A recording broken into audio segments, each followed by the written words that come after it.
చూద్దాము. లడ్డూ విషయంలో సుప్రీంకోర్టు తీర్పును వక్రీకరిస్తున్నాయని టీడీపీ వైసీపీ పరస్పర విమర్శలు చేసుకుంటూ ఉన్నాయి. అంతేకాదు ఇక నిజాలు నిగ్గు తేలుతాయని ఇరు పార్టీలు కూడా ధీమం వ్యక్తం చేస్తున్నాయి. మరోవైపు చూస్తే సుప్రీంకోర్టు తీర్పును తాము స్వాగతిస్తూ ఉన్నామని కాంగ్రెస్ చీఫ్ షర్మిల అంటున్నారు. ఆయనను తిడతా ఉంటే ఆయన సుప్రీంకోర్టు ఆయనను తిడతా ఉంటే ప్రజలు ఆయనను తిడతా ఉంటే అందరూ దాన్ని చూస్తూ ఉంటే అందరూ దాన్ని రాస్తూ ఉంటే ఏమాత్రం సిగ్గు ఎగ్గు లేకుండా దాన్ని కూడా వక్రీకరించాలని దాన్ని కూడా ట్విస్ట్ చేస్తూ మీ పాపం పండింది జగన్, తిరుమల లడ్డు కల్తీపై సుప్రీంకోర్టు సీరియస్. వైవి సుబ్బారెడ్డిపై ఆగ్రహం అంట. చంద్రబాబు నాయుడుపై ఆగ్రహం వ్యక్తం చేస్తే వైవి సుబ్బారెడ్డిపై ఆగ్రహం అంట. వైవి సుబ్బారెడ్డిపై ఆగ్రహం వ్యక్తం చేసిన సుప్రీంకోర్టు అంట. ఆశ్చర్యం అంటే ఆశ్చర్యం. నిజంగా వీళ్ళు రాసిన మాటలు చూస్తూ ఉంటే ఇంత దారుణంగా వక్రీకరిస్తూ ఈ మాదిరిగా చంద్రబాబు నాయుడు గారు అనే వ్యక్తి ఈ స్థాయికి దిగజారిపోయిన పరిస్థితులు కనిపిస్తూ ఉన్నాయి. దీనికి సంపూర్ణంగా రాష్ట్ర ప్రభుత్వం టోటల్, ఎందుకనంటే ఈ ప్రక్షాళన జరగాలని కోరుకుంటున్నది మేము. ఇందులో నిజాలు వెలుగులోకి రావాలి, రాష్ట్ర ప్రజల ముందు దోషులుగా ఎవరిని నిలబెట్టాలనుకుంటున్నాం అనేటువంటిది భగవంతుడితో సహా రేపు మీకు రిజల్ట్ చూపించేటువంటి సమయం దగ్గరకు వచ్చింది. జగన్మోహన్ రెడ్డి గారి ఆదేశాలతో ఏదైతే టీటీడీని వీళ్ళు అగౌరవపరిచారో వాళ్ళందరూ కూడా దోషులుగా నిలబడేటువంటి సమయం తొందరలోనే దగ్గరకు వస్తుంది. విచారణ పూర్తయిపోతేనే రాష్ట్ర ప్రభుత్వం నుంచి మేము కోరుకునేటువంటిది తొందరలోనే ఈ సిట్ కూడా యాక్టివిటీ స్టార్ట్ అవుతుంది. దీంట్లో ఈ సిట్ చేసేటువంటి ప్రతి కార్యక్రమం వెనకాల కూడా రాష్ట్ర ప్రభుత్వం ట్రాన్స్పరెన్సీ మెకానిజాన్ని పాటిస్తుంది. ఎందుకు అనంటే ఇది మేము ప్రగాఢంగా కోరుకుంటున్నాం. ఎందుకు మేము వేసినటువంటి అధికారులు అట్లాంటి వాళ్ళే ఉన్నారు. కోట్లాది మంది భక్తుల మనోభావాలకు సంబంధించింది కాబట్టి ఎటువంటి రాజకీయాలకి తావు లేకుండా, ఎటువంటి స్వార్థ ప్రయోజనాలకి తావు లేకుండా జరిగినటువంటి నష్టాలేవి, ఇబ్బందులేవి, ఉద్దేశపూర్వకంగా జరిగినవా, పొరపాటున జరిగినవా, అన్ని విషయాల్ని కూడా వెలుగులోకి తెచ్చేటువంటి ప్రయత్నం చేస్తాం. మనం ఇప్పుడు రాష్ట్ర ప్రభుత్వం చేయాల్సిన కార్యక్రమాన్ని ఆ రోజు రాష్ట్ర ప్రభుత్వం చేసింది. ఎందుకంటే లడ్డు వ్యవహారం అనేది చాలా సెంటిమెంట్తో కూడిన విషయం. మన ప్రపంచంలో ఉన్న వెంకటేశ్వర స్వామి భక్తులందరికీ కూడా మనోభావాలకు సంబంధించిన విషయం. దాంట్లోని కల్తీ జరిగింది అని ప్రతి ఒక్కరు బయటకు వచ్చి చెప్తున్నా కూడా బయటకు వచ్చి దాన్ని ఏదో రకంగా బుల్డోజ్ చేయాలనే ఉద్దేశంతోనే వైకాపా నాయకులు కూడా చేశారు.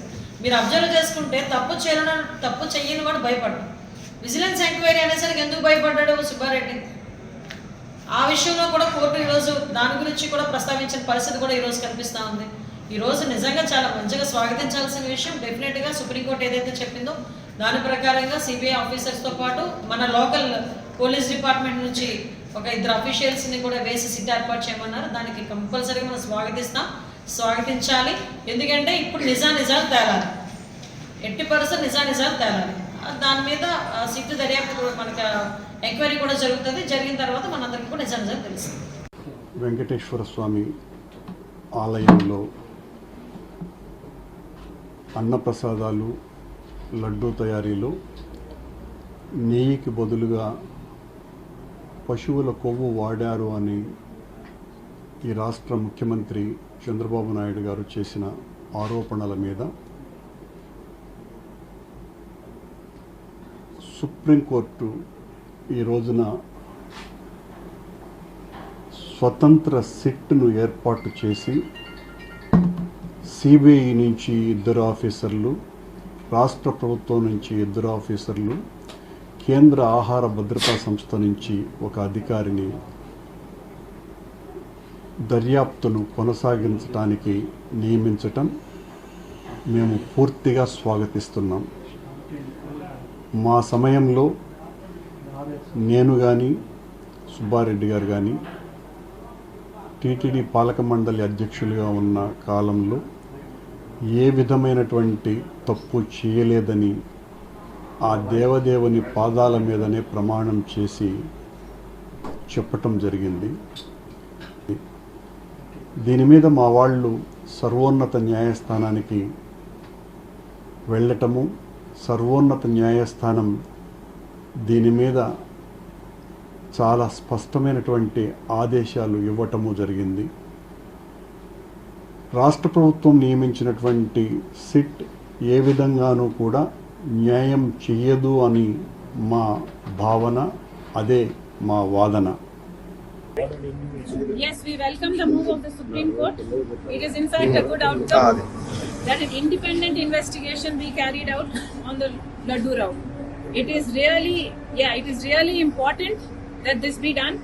We in fact from the Congress party were the first ones to ask for a CBI inquiry. We wrote to the Union Ministry about this. We went to the governor regarding this. We also wrote to the Supreme Court asking for a sumo motu. So God's grace, this has come to pass now. We are seeing that the Supreme Court has ordered an investigation that is independent, and we welcome this. And also, we were the ones who spoke that this should not be politicized. But thank God, it's all come to a good outcome. Sir, Jagan గారి ప్రభుత్వం రాష్ట్రంలోకి అధికారంలో వచ్చాక విమర్శలకు అర్థం లేకుండా పోయింది. ఈ రాష్ట్రంలో రాజకీయ విమర్శ కింద కాకుండా వ్యక్తిగత విమర్శలుగా కుటుంబాలకు సంబంధించి కుటుంబ సభ్యుల మీద విమర్శలు చేయటువంటి సాంప్రదాయానికి వైసీపీ ప్రభుత్వం, జగన్ ప్రభుత్వం, వైసీపీ పార్టీ శ్రీకారం చుట్టింది. ఈవేళ కొత్తగా ప్రభుత్వం అధికారంలోకి వచ్చింది. ఈవేళ ఏ విషయం అయినా సుప్రీంకోర్టు మాట్లాడినా, లేకపోతే ఎంక్వైరీ కమిటీ నిజానిజాలు తీర్చినా వాస్తవాలు బయటకు వస్తే వాస్తవాలు అందరూ